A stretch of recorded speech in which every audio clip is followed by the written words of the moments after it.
'సారంగపాణి జాతకం' ప్రైమ్‌లో 2 hours 12 minutes run టైమ్‌తో streaming అవుతుంది. ఇంక ఈ సినిమా చూసాక నాకేమనిపించిందంటే యావరేజ్ ఫిల్మ్ అండి.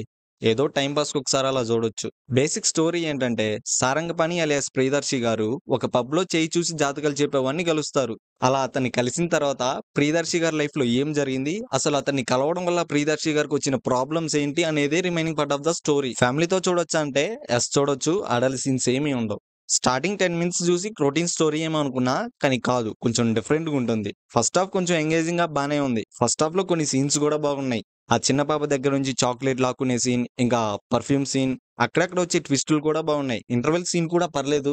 హీరోయిన్ హీరోకి ప్రపోజ్ చేసే సీన్ కూడా ఒకటి బాగుంది. ఇంకా పర్ఫార్మెన్స్ వైస్‌గా అందరూ బానే చేశారు. సాంగ్స్, బీజీఎం డీసెంట్‌గున్నాయి. సినిమాటోగ్రఫీ, ప్రొడక్షన్ వాల్యూస్ కూడా బానే ఉన్నాయి.